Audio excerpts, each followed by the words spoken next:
नमस्कार, यो news 24 television news 8 मा स्वागत छ। स्वतन्त्र विद्यार्थी युनियनको चुनाव बग्रेल्ती सङ्कट र समस्यामा फसेको छ। सोभियो चुनाव विद्यार्थीको हक हितको रक्षा, पठन पाठनमा चुस्तता, शिक्षण पेसामाथि निगरानीका साथै समग्रतामा भन्दा विश्वविद्यालयमाथिको खबरदारी पनि हो। तर सत्ताको आडमा विद्यार्थीले तरबार चलाउने, तालाबन्दी गर्ने, निर्वाचन तालिका नै अस्वीकार गर्ने, जित्ने सुनिश्चित नभई अनेक लफडा सिर्जना गर्नेदेखि भयभरका अराजकताको खात लगाउने हो भने किन चाहियो सोभियो? विद्यार्थी कक्षा कोठामा मात्रै सीमित हुनुहुन्न। विद्यार्थी रचनात्मक काममा जुट्नु पर्दछ।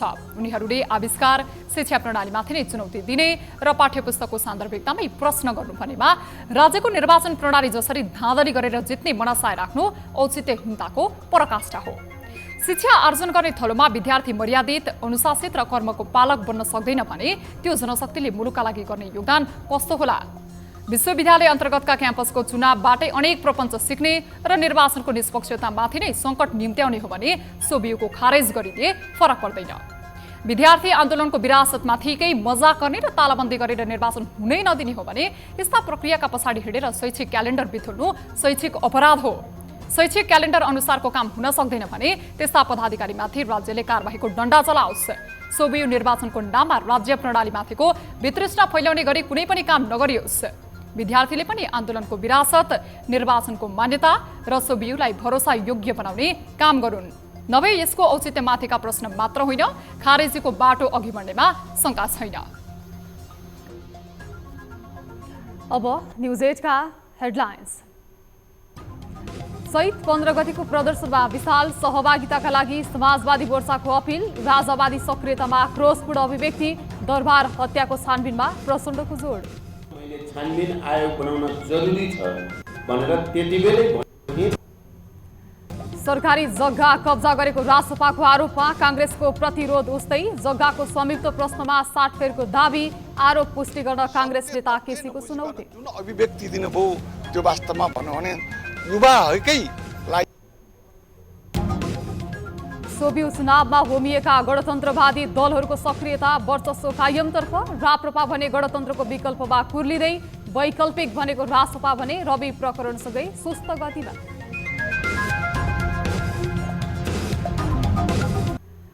ठमेलको छायादेवी कम्प्लेक्सको शक्तिशाली राजमा राज्य निरीह बन्ने खतरा, प्रिमियममा आइपिओ जारी गरेर सर्वसाधारण लुट्ने योजना छरपष्ट, बेठिटी रोक्नुपर्नेमा जोड। काम कारबाहीहरू चाहिँ अगाडि बढाउँछ, अरू त्योभन्दा बाहिर गएर कुनै पनि काम। र महाप्रसादको कार्यकाल सकिन लाग्दै गर्दा नायब गभर्नरको दौडधुप तीव्र, राजनीतिक दलका नेता गुहार्नेदेखि सेटिङमा आकाङ्क्षी, बिचौलिया सुशील भट्टको सम्भावना समेत उत्तिकै।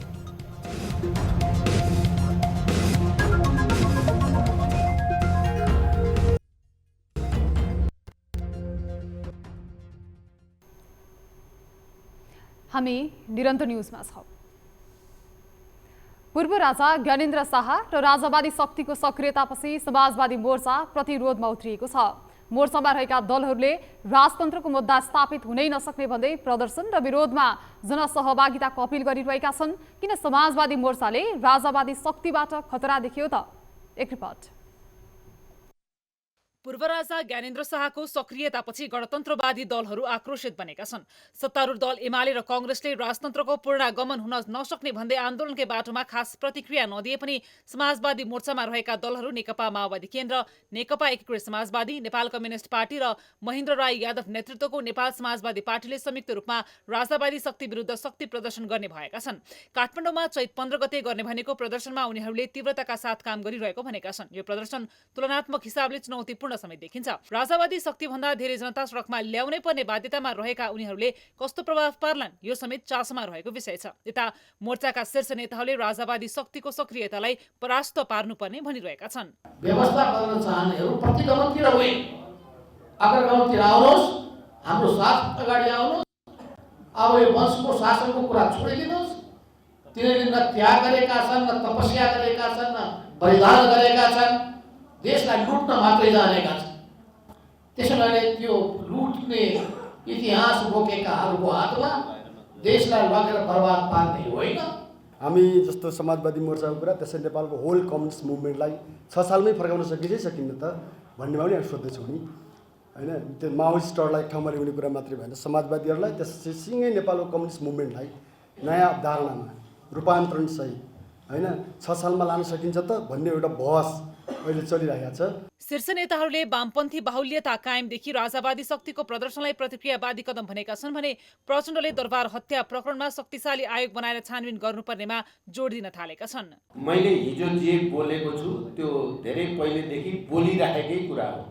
दरबार हत्याकाण्ड भएको लगत्तै पछि जति बेला हामी भूमिगत थियौँ त्यति बेला पनि यही कुरा बोलिएको थियो। म पहिलोचोटि गणतन्त्र नेपालको प्रधानमन्त्री भएपछि पनि त्यही कुरा बोलिएको थियो र मैले छानबिन आयोग बनाउन जरुरी छ भनेर त्यति बेलै भनेको थिएँ। यसरी एकताबद्ध रहेको सन्देश दिन जुटेका दलहरूले सरकारमाथि आक्रोश समेत पोखेका छन् भने प्रतिक्रियावादीहरू सोलबलाएकाले एकजुट हुनुपर्ने भनेका छन्। सरकारको मनोमानी देश र जनताको हित विपरीतका गलत क्रियाकलापका कारण जनतामा पैदा भएको असन्तुष्टिलाई धमिलो पानी बनाई गणतन्त्रका विरुद्ध राजतन्त्र पुनर्स्थापनाको षड्यन्त्रमा प्रतिगामी र पुनरुत्थानवादी तत्त्वहरू लागि परेका छन्। यसको सशक्त प्रतिवाद गर्नु, गणतन्त्रको रक्षा गर्नु र नेपाली विशेषताको समाजवादको दिशामा अगाडि बढ्नु वर्तमान राष्ट्रिय राजनीतिको मुख्य कार्यभाग बन्न गएको छ। विश्वकर्माले समाजवादी मोर्चाको प्रतिनिधित्व गर्दै सार्वजनिक अभिव्यक्ति दिने गरेका छन्। अहिले मोर्चाको संयोजक विप्लव रहेकाले पनि विश्वकर्माले मोर्चाको आधिकारिक धारणा राख्ने गरेको देखिन्छ। गणतन्त्रवादी दलहरूले राजावादीको सक्रियतालाई लिएर प्रतिरोध गर्ने दावी गर्दै गर्दा राप्रपाका नेताहरूले भने संवैधानिक राजतन्त्र पक्षमा वकालत गरिरहेका छन्।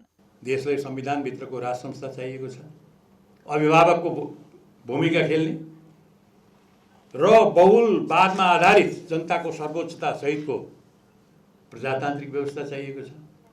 लोहानी जस्तै राप्रपाका अध्यक्ष राजेन्द्र लिङ्गदेल पनि अब राजतन्त्रको पक्षमा माहौल जुटिसकेको भन्दै आन्दोलन नरोकिने दावा गरिरहेका छन्। हामी सबैभन्दा माथि देश छ, देशभन्दा माथि केही छैन। देश चाहिँ एउटा परिवर्तनको सङ्घारमा पुगेको छ। यो अब 1-2 जना कसैले चाहेर रोकिने अवस्थामा छैन। राजा फर्काउने भन्दै सक्रिय अन्य राजावादी शक्ति र समूह एकीकृत भने हुने देखिन्न। राजावादी समूहमा सक्रिय दुर्गा प्रसाईले अब पूर्व राजा ज्ञानेन्द्र शाह बाहेकका आन्दोलनमा नजाने भनिरहेका छन् भने कमल थापाले चाहेको एकतामा राजेन्द्र लिङ्गदेलले आफैले कटाक्ष गरेर वातावरण बिगारिसकेका छन्। तर यता गणतन्त्रवादी दलहरू राजतन्त्रको विपक्षमा भने प्रश्न उभिने देखिन्छ। यस्तो स्थितिका कारण पनि अबको राजनीति कतै तनावमा परिणत हुने त होइन, चिन्ता बढ्न थालेको छ। न्युज 24 टेलिभिजनका लागि ब्युरो रिपोर्ट। कांग्रेस नेताले सरकारी जग्गा कब्जा गरेको भन्दै संसदमा जोडतोडले आवाज उठाएको राष्ट्रिय स्वतन्त्र पार्टीमाथि विश्वासको सङ्कट आउने त होइन, शङ्का गर्न थालिएको छ। रासपाले संसदमा दावी गरे अनुसारको जग्गाको स्वामित्व आरोपित व्यक्तिको नाममा नहुनु र व्यवस्थित प्रतिरोधपछि यो विषयको तनाव लम्बिने सङ्केत देखिएको छ। एक रिपोर्ट। राष्ट्रिय स्वतन्त्र पार्टीले प्रतिनिधि सभामा कांग्रेस नेताले सरकारी जग्गा कब्जा गरेको आरोप लगाए। उनीहरूले सञ्चार माध्यममा समाचार आएको, स्थानीयले गुनासो गरेको लगायतका तथ्य टेकेका थिए, जुन तथ्य त्यही दिन नै खण्डित बन्न पुगेको थियो। रासपाले दावी गरेका जग्गाको किता नम्बर अनुसारको संयुक्त भने देखिएको थिएन, तर रासपाले भने चर्को आरोप लगायो। काठमाडौँ क्षेत्र नम्बर 6 मा पर्ने तारकेश्वर वडा नम्बर 9 को लोकतान्त्रिक चोकमा रहेको मचागा नेवार समुदायको चिहान रहेको जग्गा नेपाल सरकारको नाममा रहेको जग्गा किता नम्बर 62 र 63 नेपाली कांग्रेसका नेताले कब्जामा लिई भोग चलन गर्दै आइरहेको र स्थानीय वासीहरूको गुनासो र उजुरीका बावजुद स्थानीय सरकारले उक्त जग्गा संरक्षणमा कुनै पहल नगरेको आम गुनासो छ। काठमाडौँ क्षेत्र नम्बर 6 मा पर्ने तारकेश्वर वडा नम्बर 9 को लोकतान्त्रिक चोकमा रहेको मचागा नेपाल सरकारको नाममा रहेको जग्गा किता नम्बर 62 र 63 नेपाल कांग्रेसका नेताले कब्जामा लिई भोगचलन गर्दै आइरहेको र स्थानीय बासिन्दाहरूको गुनासो र उजुरीका बावजुद स्थानीय सरकारले उक्त जग्गा संरक्षणमा कुनै पहल नगरेको आम गुनासो छ। रासपाले यस्तो आरोप लगाएपछि कांग्रेसले प्रतिनिधि सभामै विरोध जनायो। मान्य सदस्यहरू आसन ग्रहण गरौँ। यहाँ तल मान्य सदस्यहरू यताबाट समय लिएर आफ्ना कुराहरू राखौँ।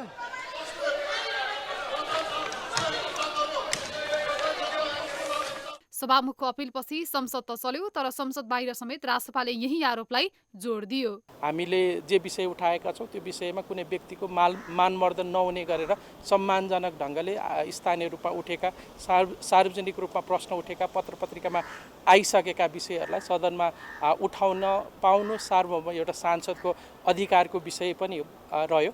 त्यस्तो विषयमा पनि आज जुन ढङ्गले सत्तापक्ष प्रस्तुत भयो त्यो अत्यन्त दुर्भाग्यपूर्ण छ र त्यसका बावजुद पनि कुनै प्रमाणहरू चाहियो भने उहाँहरू जस्तो हामी खाली कागज लिएर प्रमाण छ भनिराखेका छैनौँ। मिडियामा आएकै विषयहरू रासपाको आरोपलाई काङ्ग्रेसले भने खण्डन गर्यो। विरोध गर्दै कानुनी राज्यको पालना गर्दा दोषी देखिए स्वाभाविक कारवाही हुनुपर्ने तर अनावश्यक आरोप लगाउनु नहुने भनेको थियो।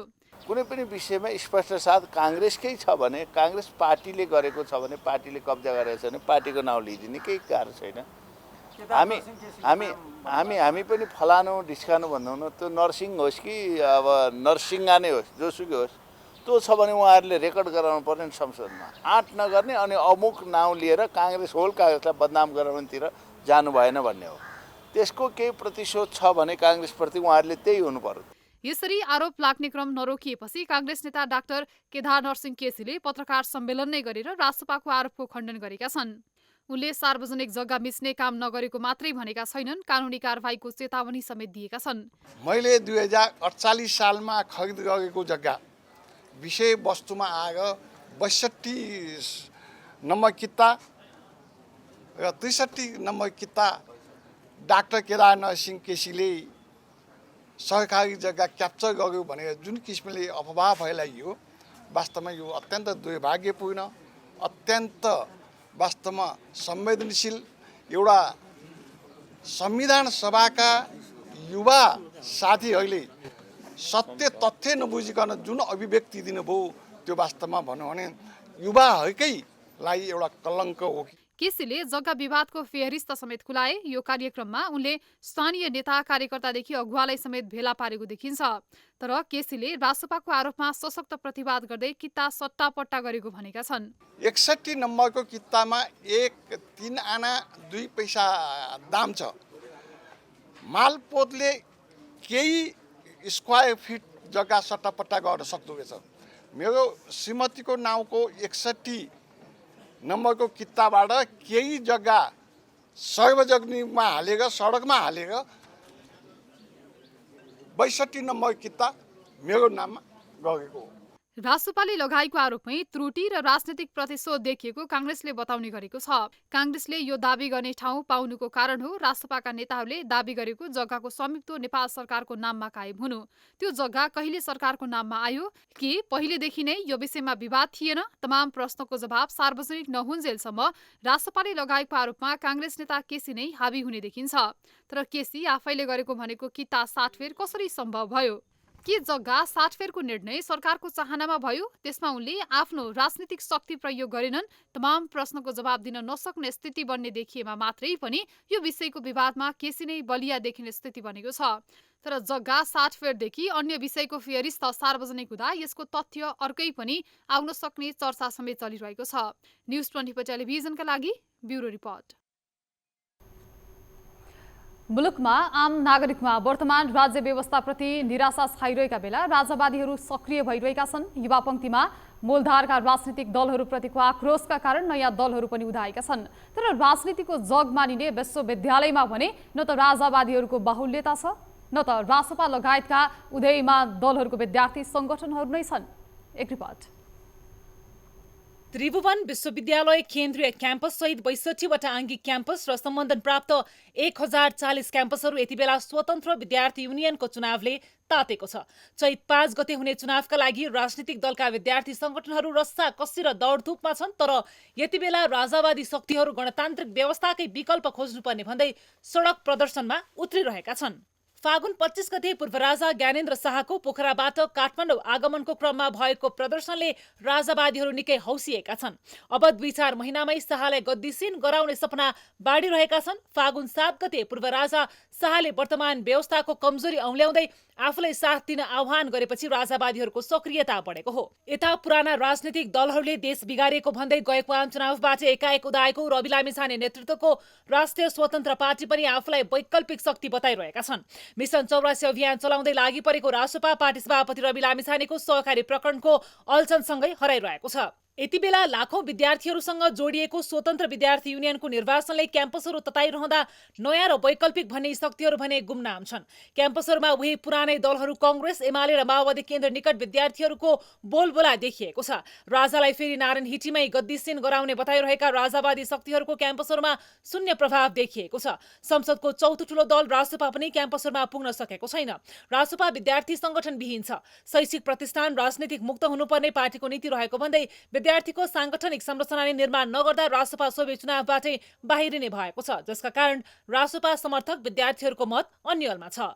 क्याम्पसमा 3 दलकै वर्चस्व। सोभियुको चैत 5 गते हुने निर्वाचनका लागि चुनावी प्रचार प्रसारको समय पनि सकिएको छ। आइतबारदेखि विद्यार्थी उम्मेद्वारहरू चुनावी प्रचार गर्न पाउने छैनन्। राजनीतिको जग भनेकै विद्यार्थी हुन्। कांग्रेस, एमाले, माओवादी केन्द्र लगायतका राजनीतिक दलका नेताहरू विद्यार्थी राजनीतिबाटै मूलधारको राजनीतिमा स्थापित भएका हुन्। त्यसैले राजनीतिको जग मानिने त्रिभुवन विश्वविद्यालय र आङ्गी क्याम्पसहरू तथा सम्बन्धन प्राप्त क्याम्पसहरूमा हुँदै गरेको स्वतन्त्र विद्यार्थी युनियनको यो निर्वाचनमा पनि उनै कांग्रेस, एमाले र माओवादी केन्द्र सम्बन्ध विद्यार्थीहरूकै वर्चस्व देखिएको छ। अहिलेसम्म 82 वटा क्याम्पसको नेतृत्व निर्विरोध निर्वाचित भइसक्दा यिनै 3 पार्टीका विद्यार्थी संगठनहरू अनेरा सोभियु, नेवी संघ र अखिल क्रान्तिकारीले बाजी मारेका छन्।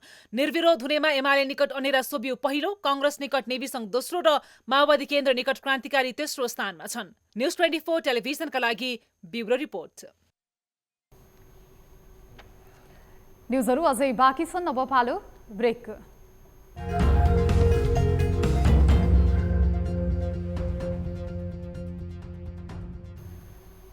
हामी निरन्तर न्युजमा छौं।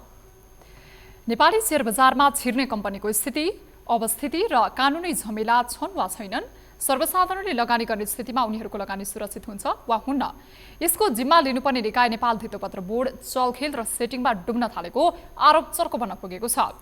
नयाँ स्टक एक्सचेन्जदेखि छायादेवी कम्प्लेक्स प्रकरणसम्म आइपुग्दा कतै सर्वसाधारणमाथि राज्यले शून्य मोजदात भएको खाताको अरबौंको चेक दिन खोजेको त होइन? यो चासोको विषय बनेको छ। एक रिपोर्ट। नेपालको शेयर बजारमा फेरि एक पटक ठूलो चल आशंका चलिरहेको छ। निर्माणमै कानुनी प्रश्नको सामना गरिरहेको छायादेवी कम्प्लेक्स अहिले सर्वसाधारणबाट अर्बौं संकलन गर्ने योजनामा छ। सर्वोच्च अदालतमै मुद्दा विचाराधीन रहँदै कम्पनीले महँगो मूल्यमा आइपिओ जारी गर्ने तयारी गरेको छ। नियामक निकायहरू मौन छन्, शक्ति केन्द्रहरू सक्रिय छन् र सर्वसाधारण लगानीकर्ताहरू फेरि जोखिमपूर्ण खेलको भुमरीमा पर्ने खतरा बढेको छ। देशमा रोजगारी सृजना नहुने, राज्यले अपेक्षा गरे अनुसार कर उठाउन नसक्ने तर अर्बपतिहरूको सम्पत्ति भने झन आकाशिँदै जाने क्रम तीव्र बनेको छ। जिम्मेवार सरकारी निकायहरू कमिसनको खेलमा रमाउँदै केही प्रभावशाली व्यापारीहरूको पोल्टो भर्न सक्रिय रहेको आरोप लागिरहेको छ। हालै आइपिओ धन्दा नयाँ उचाइमा पुगेको छ। कम्पनीहरू धमाधम डुब्न थालेपछि योजनाबद्ध रूपमा कानुनमै परिवर्तन गरी आइपिओ सजिलै खोल्न सकिने व्यवस्था गरिएको छ। सरकारको माथिल्लो तहबाट आइपिओ स्वीकृतिका लागि कमिसनको खेल चलिरहेको आरोप लाग्ने गरेको छ। नेपाल धितोपत्र बोर्ड, कम्पनी रजिस्ट्रारको कार्यालय, नेपाल बीमा प्राधिकरण हुँदै अर्थ मन्त्रालयसम्म सेटिङ मिलाएर आइपिओ अनुमति पत्र बाँड्न थालिएको हल्ला व्यापक बनेको छ।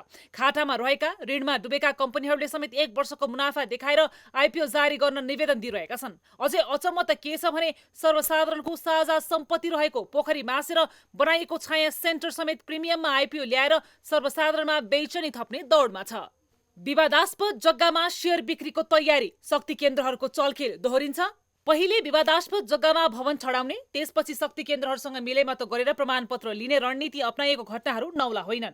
यस्ता प्रक्रिया पछ्याउँदै अहिले छायादेवी कम्प्लेक्सले मुद्दा अदालतमै विचाराधीन रहँदै सर्वसाधारणलाई महँगो मूल्यमा शेयर बिक्री गर्ने तयारी गरेको छ। कम्पनीले 17,37,500 किता शेयर प्रति किता 400 रुपियाँ प्रिमियममा आइपिओ निष्कासन गर्नका लागि 2081 साल भदौ 2 गते बोर्डमा आवेदन दिएको। नियामक निकाय नेपाल धितोपत्र बोर्डले पनि छायादेवी कम्प्लेक्सको आइपिओलाई अन्य प्रस्तावहरूसँगै पाइपलाइनमा राखेको। कम्पनीले शक्ति केन्द्रहरूको आशीर्वाद लिएर सर्वसाधारणको लगानीबाट आफ्नो सुरक्षित भविष्य खोज्न थालेको संकेत। यसअघि नै विभिन्न व्यवसायीलाई पसल बिक्री गरेर ठूलो रकम उठाइसकेको कम्प्लेक्स अब सर्वसाधारणलाई महँगो शेयर बिक्री गरी करिब 57 करोड रुपियाँ सङ्कलन गर्ने योजनामा। तर सर्वोच्च अदालतमा मुद्दा विचाराधीन भएकाले बोर्डका अधिकारीहरू यसबारे निर्णय गर्न हिचकिचाइरहेका छन्। अब नियामक निकायहरूको भूमिकाले बताउनेछ कि यो मामला आर्थिक न्याय सङ्गत हो कि फेरि शक्ति केन्द्रहरूको दबावमा पुरानै शैली दोहोरिनेछ। बाहिर चर्चा चल्ने कुरा एउटा हो। म यहाँ के कुरा चाहिँ प्रश्न पार्न चाहन्छु भने नेपाल धितोपत्र बोर्ड नियमकारी निकायले कसैको दबावमा, कसैको चाहिँ तपाईँको चाहिँ स्वार्थमा काम गर्दैन। यसले आफूलाई प्राप्त कानुनले दिएको अधिकार र जिम्मेवारीभित्र रहेर मात्रै काम गर्छ। कसैको चाहिँ दबावमा, कसैको चाहिँ प्रलोभनमा अथवा कसैको स्वार्थमा रहेर कुनै पनि काम गर्दैन। र म के पनि फेरि अझ चाहिँ जोड दिन चाहन्छु भने नेपाल धितपत्र बोर्डले विद्यमान कानुनी व्यवस्थाभित्र रहेर र कानुनको परिधिभित्र रहेर नै आफ्ना काम कारबाहीहरू चाहिँ अगाडि बढाउँछ। अरू त्योभन्दा बाहिर रहेर कुनै पनि काम गर्दैन। 2071 सालमा पृथ्वी बहादुर पाण्डेले आफ्नी आमा छायादेवीको सम्मानमा छाया सेन्टर स्थापना गरे। नेपाल इन्भेस्टमेन्ट मेगा बैंकका अध्यक्ष समेत रहेका पाण्डेले बैंकिङ क्षेत्रबाट आर्जित शक्ति र स्रोतको प्रयोग गर्दै सार्वजनिक जग्गा व्यापारिक साम्राज्य खडा गरेको आरोप लाग्दै आएको छ। कानुनी लडाई जारी। छाया सेन्टर निर्माण अघि नै 2069 सालमा गुठी सम्बन्ध व्यक्तिहरूले यस विरुद्ध मुद्दा हालेका थिए। हालसम्म छाया सेन्टर विरुद्ध सर्वोच्च अदालतमा 15वटा मुद्दा विचाराधीन छन्। मुद्दा न्यायालयमा रहँदा रहँदै सत्ता र शक्तिको आडमा 15 तले भवन ठडाइएको छ। सार्वजनिक सम्पत्तिका चरण। पाण्डे समूहले सार्वजनिक स्थलमै विशाल कङ्क्रिटको संरचना खडा गर्दै बागमती सभ्यताको चिरहरण गरेको आरोप लागेको छ। राज्यका सम्बन्धित निकायहरू मौन बसेको प्रति विभिन्न समूहले असन्तुष्टि जनाएका छन्। नेपाली कांग्रेसका नेता रामशरण महतको प्रत्यक्ष संलग्नतामा रहेको निष्कर्ष जाँचबुझ आयोगले निकालेको छ। अर्थमन्त्री रहँदा महतकै संरक्षणमा छायादेवी कम्प्लेक्स निर्माण गरिएको आरोप। छायादेवी कम्प्लेक्सका लगानीकर्तामा महतका नातेदारको नाम समेत रहेको खुलासा। महतका छोरा तथा पाण्डेका दाजुका ज्वाइँ रक्षक महतको नाममा 50 लाख रुपियाँ लगानी। महतकी बुहारी पारुला पाण्डे महतको नाममा 8,57,200 रुपियाँ लगानी। सुरुमा 43 जना लगानीकर्ता रहेकोमा अहिले मात्र 17 जना बाँकी। सार्वजनिक सम्पत्तिमाथि अतिक्रमण गरेको आरोपपछि धेरैले आफ्नो सेयर फिर्ता लिएको अनुमान। भक्तपुरको कमल पोखरीको नजिरले जग्गा फिर्ताको आश। छायादेवी कम्प्लेक्सले कब्जा गरेको भनिएको विवादित जग्गा फिर्ता हुने सम्भावना बलियो देखिएको छ। यसअघि भक्तपुरको ऐतिहासिक कमल पोखरी भूमाफियाले कब्जा गरेपछि सार्वजनिक सम्पत्तिको रूपमा पुनः कायम गर्ने अदालतको नजिरले यो मुद्दालाई थप बल दिएको छ। भक्तपुरको ऐतिहासिक कमल पोखरीको 15 रोपनी 9 आना सार्वजनिक जग्गा 2042 सालमा विभिन्न व्यक्तिको नाममा बिक्री भएको थियो। तर स्थानीयवासीले विरोध गर्दै अदालतमा मुद्दा दायर गरे। अन्ततः जिल्ला अदालत भक्तपुरले 2075 असार 20 मा फैसला सुनाउँदै उक्त पोखरी सार्वजनिक सम्पत्ति भएको निर्णय गर्यो। संसदमा छायादेवी कम्प्लेक्स प्रकरणको मुद्दा 12 पटक उठिसकेको छ। सांसद प्रेम सुवाले मात्र 9 पटक संसदमा आवाज उठाएका छन्। सांसद अमरेश सिंहले समेत विषय उठाएका थिए। भारतको नोएडामा अवैध संरचना भत्काएको उदाहरण दिँदै छायादेवी कम्प्लेक्स विरुद्ध पनि कारबाही गर्नुपर्ने माग। करिब 5 अर्ब रुपियाँको लगानीमा बनेको छायादेवी कम्प्लेक्सलाई मिनी ठमेल बनाउने उद्देश्य राखिएको थियो। यहाँ 5 तारे होटल, सिनेमा हलदेखि विभिन्न व्यावसायिक संरचना छन्। 4 प्रमुख बैंक, राष्ट्र वाणिज्य bank, Everest bank, Nepal bank र प्रभु बैंकको ठूलो लगानी रहेको देखिन्छ। मुख्य लगानीकर्ता नेपाल इन्भेस्टमेन्ट मेगा बैंकका अध्यक्ष पृथ्वी बहादुर पाण्डे हुन्, जसले यी बैंकहरूबाट ठूलो मात्रामा रकम सङ्कलन गरेका छन्। रासोपाका नेता सुमन विक्रम पाण्डे पनि यसका लगानीकर्ता हुन्। तर के शक्तिशाली लगानीकर्ता, बैंकर र राजनीतिज्ञहरूको प्रभावका कारण फेरि न्याय कुण्ठित हुन्छ? अब सबैको नजर सर्वोच्च अदालतको अन्तिम फैसलातर्फ छ। न्युज 24 टेलिभिजनका लागि क्यामेरामा प्रभात थापाका साथमा टिभी जर्नलिस्ट एलिसा अर्याल, काठमाडौँ। नेपाल राष्ट्र बैंकका गभर्नर महाप्रसाद अधिकारीको कार्यकाल सकिन अब केही दिन मात्रै बाँकी छ। चैत 24 गतेदेखि कार्यकाल सकिन लागेका गभर्नर अधिकारीपछि 18औं गभर्नर को बन्छ भन्ने जिज्ञासा आम रूपमा देखिन थालेको छ। आर्थिक मन्दी, सम्पत्ति शुद्धिकरणमा ग्रे लिस्टको सूचीमा परेको विषम परिस्थितिमा अब बन्ने गभर्नरले सामना गर्नुपर्ने चुनौतीका चाङ छन्। अहिले एमाले र कांग्रेस गठबन्धनको सरकार भएका कारण यी दुई दल निकटकै व्यक्ति राष्ट्र बैंकको नयाँ गभर्नर बन्ने निश्चित छ। एक रिपोर्ट। नेपाल राष्ट्र बैंकका 17औं गभर्नर महाप्रसाद अधिकारीको 5 वर्षे पदावधि चैत 24 गते सकिँदैछ। अधिकारीको पदावधि सकिएपछि नयाँ बन्ने गभर्नरको सम्भावित आकांक्षीहरूको नाम सार्वजनिक हुन थालेका छन्। गभर्नर बन्ने आकांक्षीको दौडमा अहिले करिब 1 दर्जन छन्। तीमध्ये अधिकांश एमाले र कांग्रेस निकटका व्यक्तिहरू छन्। गभर्नर नियुक्तिका लागि सिफारिस समिति बनाउने व्यवस्था छ। सोही अनुसार फागुन 21 गते बालाटारमा बसेको मन्त्री परिषद बैठकले समिति बनाउने निर्णय गरिसकेको छ। समितिमा अर्थमन्त्री विष्णु पौडेलको संयोजकत्वमा विज्ञ सदस्यमा डाक्टर विश्वनाथ पौडेल र पूर्व गभर्नर मध्येबाट विजयनाथ भट्टराई छन्। पौडेल र भट्टराई दुवै कांग्रेस निकट हुन्। गभर्नरको दौडमा को नयाँ गभर्नरको आकांक्षीका रूपमा अहिले नेपाल राष्ट्र बैंकका सञ्चालक, डेप्युटी गभर्नर, कर्मचारी, वाणिज्य बैंकहरूका प्रमुख कार्यकारी अधिकृतदेखि सञ्चार क्षेत्रबाट करियर सुरु गरेकाहरूले पनि चासो देखाइरहेका छन्। सबैले आफ्नो क्षमता अनुसार राजनीतिक नेतृत्वसँग लभिङ गरिरहेका छन्। 18औं गभर्नरको रूपमा अहिलेका गभर्नर महाप्रसाद अधिकारी नै दोहोरिन सक्ने चर्चा चलेको थियो। तर अधिकारी आफैले विभिन्न सार्वजनिक कार्यक्रमहरूमा फेरि आफू गभर्नर बन्न नचाहेको बताउँदै आएका कारण उनी यो दौडमा नभएको बुझ्न सकिन्छ।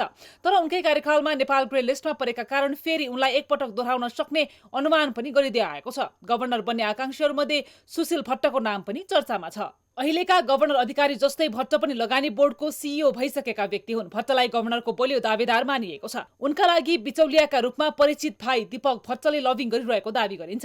सरकार निकट मानिएका भाइ दीपककै कारण सुशील भट्ट नयाँ गभर्नरका रूपमा आउने सम्भावना नकार्न सकिँदैन। इन्जिनियरिङ पृष्ठभूमिका भट्ट एमाले र कांग्रेस दुवै पार्टी निकट छन्। राष्ट्र बैंक ऐन 2058 अनुसार गभर्नर सिफारिस गर्दा एकजना डेप्युटी गभर्नर सिफारिस गर्नै पर्ने हुन्छ। त्यसैले राष्ट्र बैंककी 2 डेप्युटी गभर्नर बमबहादुर मिश्र र नीलम ढुङ्गानाले पनि आफूलाई गभर्नरको आकांक्षीको रूपमा उभ्याएका छन्।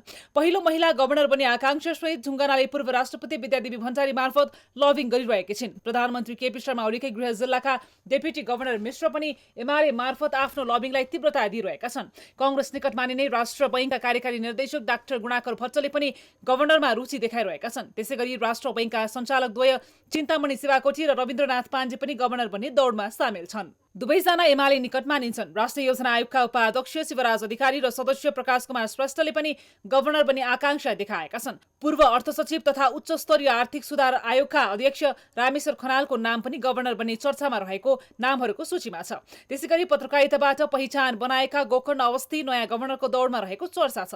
नेपाल उद्योग वाणिज्य महासंघमा महानिर्देशक रहेका अवस्थीलाई निजी क्षेत्रले गभर्नर बनाउन लबिङ गरिरहेको बताइन्छ। नोबेल बैंकका सिइओ ज्ञानेन्द्र ढुङ्गाना र प्रभु बैंकका सिइओ अशोक शेरचन पनि यो दौडमा सामेल छन्। ढुङ्गाना कांग्रेस निकट र शेरचन एमाले निकट हुन्। पूर्व मुख्य सचिव राजेन्द्र किशोर छेत्रीलाई पनि गभर्नरको सम्भावित उम्मेद्वार मानिएको छ। आश्चर्य ढंगले 2074 सालमा जम्मा 4 महिना जति मात्रै मुख्य सचिव बनेका छेत्रीलाई राजनीतिक शक्ति भएका उम्मेद्वार मानिन्छ। तर गभर्नरमा कांग्रेसले खासै चासो नदेखाएका कारण पनि एमाले निकटबाट गभर्नर नियुक्त हुने निश्चित जस्तै छ। गभर्नर बन्ने योग्यता।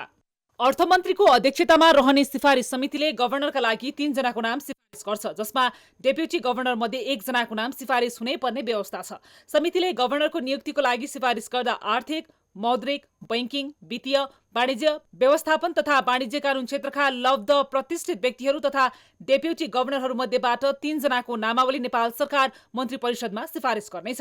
राष्ट्र बैंक ऐन 2058 को दफा 20 मा गभर्नर पदमा नियुक्ति हुने व्यक्ति नेपालको नागरिक हुनुपर्ने, उच्च नैतिक चरित्र भएको हुनुपर्ने तथा आर्थिक, मौद्रिक, बैंकिङ, वित्तीय, वाणिज्य, व्यवस्थापन, जनप्रशासन, तथ्याङ्क शास्त्र, गणित वा कानून विषयमा कम्तीमा स्नातकोत्तर उपलब्धि हासिल गरेको र 10 वर्षको कार्य अनुभव भएको हुनुपर्ने व्यवस्था छ। नयाँ गभर्नरलाई चुनौती। नेपालको हाल आर्थिक अवस्था मन्दीग्रस्त छ। नेपाल दोस्रो पटक सम्पत्ति शुद्धिकरण तथा आतंकवादी गतिविधिमा लगानी सम्बन्धी ग्रे लिस्टमा परेको छ। नागरिकमा चरम निराशा छाएको छ भने सरकारका काम कारबाहीले उनीहरूको अपेक्षा पूरा गर्न सकेका छैनन्। डिजिटल बैंकिङ, डिजिटल करेन्सी र औपचारिक बैंकिङ भन्दा बाहिर फैलिँदै गएको क्रिप्टो करेन्सीले नेपालको केन्द्रीय बैंकलाई नयाँ चुनौती थपेको छ।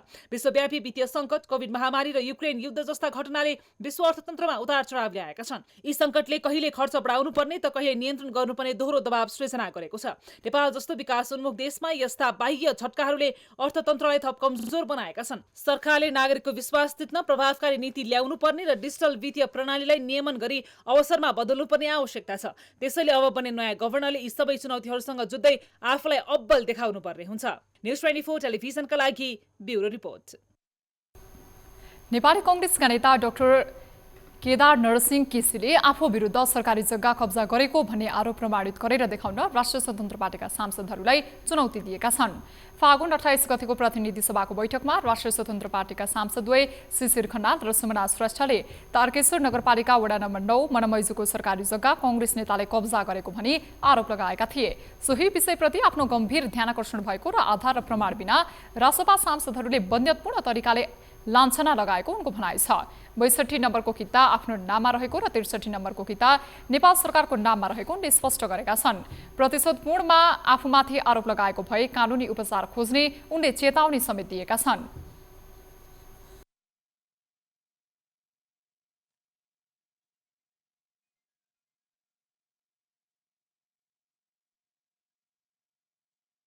बैसठी नम्बर कितामा मालपोत कार्यालयले क्लियर छ मेरो नाममा छ। 63 नम्बरको किता क्लियर छ सरकारको नाममा छ। 61 नम्बरको किता मेरो श्रीमतीको नाममा छ। र यहाँ सट्टापट्टा भने अलिक कन्फ्युज केही साथीहरूलाई भयो भने 61 नम्बरको कितामा 3 आना 2 पैसा दाम छ। ढिस्कोको रूपमा रहेको जग्गाबाट बाटो बालुवा झरेर बाटो समेत ठेकिने अवस्था रहेकोले उक्त कार्य रोक्नका लागि स्थानीय र जनप्रतिनिधिको आग्रह र रोहबरमा नै 2055-56 सालतिरै पर्खाल लगाइएको किसिमले स्पष्ट गरेका छन्। जनकपुर धाममा शनिबार उल्लासपूर्ण रूपमा होली मनाइएको छ।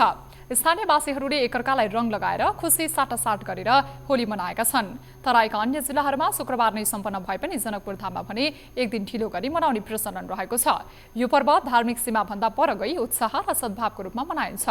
नेपालीहरू चाहे जुनसुकै धर्म वा समुदायका हुन्, होलीको अवसरमा एउटै आँगनमा भेला भएर उल्लासपूर्वक रमाउने गर्दछन्। मिथिला परिक्रमा उत्सवका कारण जनकपुरमा परम्परागत रूपमा एक दिनपछि होली मनाउने चलन रहेको छ। नगरका विभिन्न स्थानहरूमा मड्का फोर, जोगिरा गायन जस्ता परम्परागत होली कार्यक्रमहरू आयोजना गरिएका छन्। विशेष रूपमा मनाइने जनकपुर धामको होली हेर्न देश विदेशका पर्यटकहरू पनि ठूलो संख्यामा आउने गर्दछन्। नेपालमा ई-सेवा, खल्ती, आइएमईपी जस्ता डिजिटल वालेटको प्रयोग तीव्र रूपमा बढ्दै गएको छ।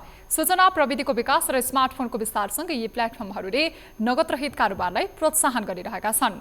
नेपाल राष्ट्र ब्याङ्कको तथ्याङ्क अनुसार गत साउनमा डिजिटल वालेट मार्फत 14 अर्ब रुपैयाँ बराबरको कारोबार भएको थियो, जुन अघिल्लो वर्षको तुलनामा उल्लेखनीय रूपमा वृद्धि हो। यी वालेटहरूले शहरी क्षेत्रदेखि ग्रामीण भेगसम्म वित्तीय पहुँच विस्तारमा योगदान पुर्याएका छन्।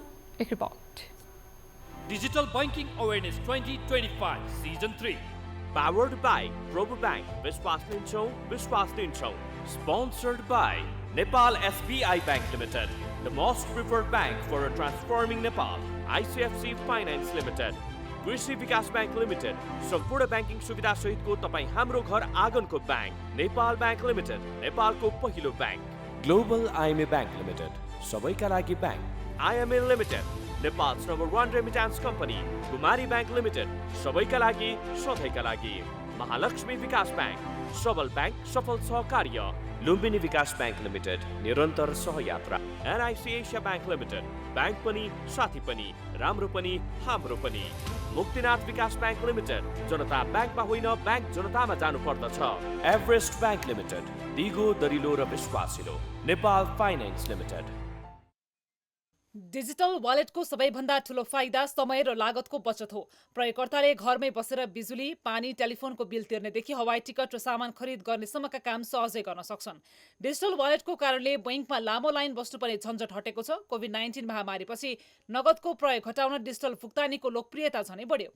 ग्रामीण क्षेत्रमा बैंकको पहुँच कम भए पनि मोबाइल वालेटको वित्तीय समावेशिता बढाएको छ। यद्यपि डिजिटल वालेटका चुनौती र जोखिम पनि उत्तिकै छन्। साइबर सुरक्षाको खतरा प्रमुख चुनौती हो। प्रयोगकर्ताको गोपनीयता भङ्ग हुने, डेटा चोरी हुने र ठगीका घटनाहरू डिजिटल वालेटमा बढ्दै गएका छन्। डिजिटल ठगीकै विषयमा प्रहरीको साइबर ब्युरोमा दैनिक कम्तीमा 10 पल्ट जति उजुरी दर्ता हुने गरेको तथ्याङ्क छ। इन्टरनेटको कमजोर पूर्वाधार र कम डिजिटल साक्षरताले पनि समस्या निम्ति आएको छ। नियामक निकायले कडा नीति बनाउन जसलाई गर्दा जोखिम झनै बढेको विज्ञहरू बताउँछन्। यी यस्ता जोखिम न्यूनीकरणका लागि बलियो साइबर सुरक्षा, प्रयोगकर्तामा शिक्षाको विस्तार र प्रभावकारी नियमन आवश्यक छ। डिजिटल वालेटले सुविधा र आर्थिक समावेशिता बढाए पनि यसको दुरुपयोग रोक्न सबै पक्ष सचेत हुनुपर्छ, नत्र यो प्रविधिबाट फाइदा भन्दा हानि बढी हुन सक्छ। यद्यपि नेपालमा डिजिटल अर्थतन्त्र आवश्यकता बनिसकेको हुँदा यसलाई सुरक्षित र भरपर्दो बनाउन थप प्रयास जरुरी छ। न्युजहरू अझै बाँकी नै छन्, अब पालो ब्रेकको।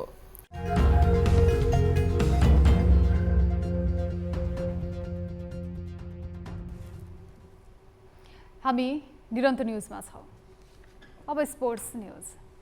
स्पोर्ट्स न्युजका साथमा एनसेल सधैँ अन।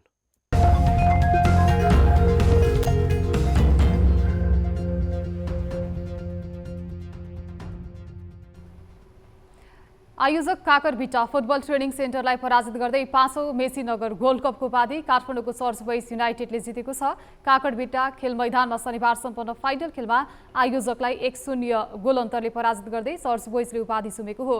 चर्च बोइजले उपाधिसँगै नगद रु 10 लाख प्राप्त गरेको छ। उपविजेतामा सीमित भएको आयोजकले नगद रु 5 लाखमा चित्त बुझाएको छ। चर्च बोइजलाई च्याम्पियन बनाउन समीर तामाङले खेलको 11औं मिनेटमा गरेको गोल नै जितका लागि निर्णायक बन्यो। प्रतियोगिताको सर्वोत्कृष्ट खेलाडी आयोजकका खमीर गेल्सन कन्दङवा घोषित भएका छन्। उनले नगद 51,000 प्राप्त गरे। यस्तै सर्वाधिक गोलकर्ता चर्च बोइजका अबयोबे फकुल्ने र मसेन्द्रका युसुफ मलिक, उत्कृष्ट प्रशिक्षक चर्च बोइजका सुमन श्रेष्ठ, उत्कृष्ट गोलरक्षक चर्च बोइजकै टिकेन्द्र थापा तथा उत्कृष्ट डिफेन्स आयोजकका दिवस उराउ भएका छन्। उदयमान खेलाडीको अवार्ड पनि आयोजकका परशु राईले प्राप्त गरेका छन्। फागुन 24 गतेदेखि सुरु भएको प्रतियोगितामा आयोजकसहित नेपालका 6 तथा भारत र उज्बेकिस्तानको गरी 8 समूहको सहभागिता रहेको थियो। चैत 16 गतेदेखि सुरु हुने नेपाल सुपर लिग एनएसएल तेस्रो संस्करणको खेल तालिका आज सार्वजनिक गरिएको छ। 7वटा क्लबको सहभागिता रहेको सुपर लिग फुटबलको उद्घाटन खेल ललितपुर सिटी एफसी र काठमाडौँ रेजर्स बीच हुनेछ। खेल दशरथ रङ्गशालामा बेलुका 6 बजेदेखि हुनेछ। लिगमा Lalitpur city FC, Kathmandu Rayzrs, Butwal Lumbini FC, Jhapa FC, FC Chitwan, Pokhara thunder, Dhangadhi एफसीको सहभागिता रहनेछ। दोस्रो दिन चैत 17 गते बुटवल लुम्बिनी र झापा एफसी, चैत 18 गते एफसी चितवन र पोखरा थन्डर, चैत 19 गते बुटवल लुम्बिनी र धनगढी, 20 गते ललितपुर सिटी र पोखरा थन्डर, 21 गते झापा एफसी र काठमाडौँ रेजर्स, 22 गते एफसी चितवन र बुटवल लुम्बिनी बीच खेल हुनेछ। यस्तै 23 गते पोखरा थन्डर र काठमाडौँ रेजर्स तथा धनगढी र ललितपुर सिटी बीच खेल हुनेछ भने 24 गते झापा र एफसी चितवन बीच प्रतिस्पर्धा हुनेछ। लिग चरणमा कुल 21 खेल हुनेछन्। लिग चरणपछि 4 टिम प्लेअफमा प्रवेश गर्नेछन्। प्लेअफमा फाइनल सहित 4 खेल हुनेछ। फाइनल खेल 2082 वैशाख 13 गते हुनेछ। आयोजकले यो पटकको पुरस्कार रकम भने सार्वजनिक गरेको छैन। अब वेदर अपडेट। वेदर न्यूज का साथमा एशियन पेंट्स।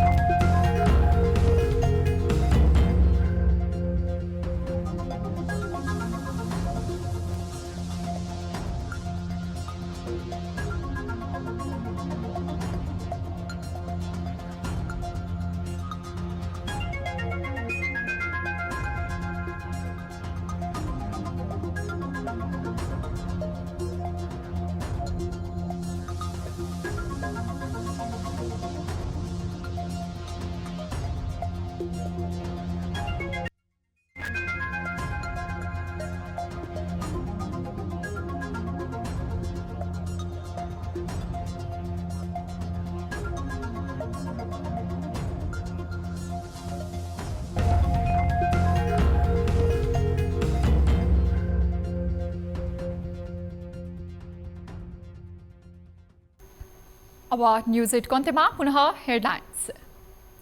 चैत 15 गतेको प्रदर्शनमा विशाल सहभागिताका लागि समाजवादी मोर्चाको अपील। राजावादी सक्रियतामा आक्रोशपूर्ण अभिव्यक्ति। दरबार हत्याको छानबिनमा प्रचण्डको जोड। मैले छानबिन आयोग बनाउन जरुरी छ भनेर त्यतिबेलै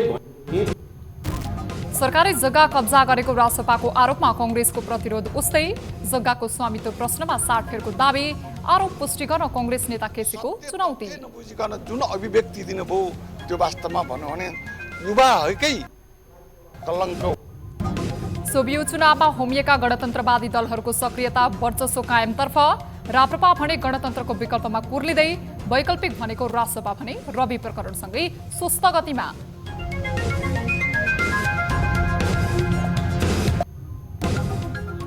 ठमेलको छायादेवी कम्प्लेक्सको शक्तिशाली राजमा राज्य निरीह बन्ने खतरा। प्रिमियममा आइपिओ जारी गरेर सर्वसाधारण लुट्ने योजना छरपष्ट। बेथिति रोक्नुपर्नेमा जोड। परिधिभित्र रहेर नै आफ्नो काम कारबाहीहरू चाहिँ अगाडि बढाउँछ। अरू त्योभन्दा कुनै पनि काम। र महाप्रसादको कार्यकाल सकिन लाग्दै गर्दा नायब गभर्नरको दौडधोप तीव्र। राजनीतिक दलका नेता गुहार्नेदेखि सेटिङमा आकांक्षी। बिचौलिया सुशील भट्टको सम्भावना समेत उत्तिकै।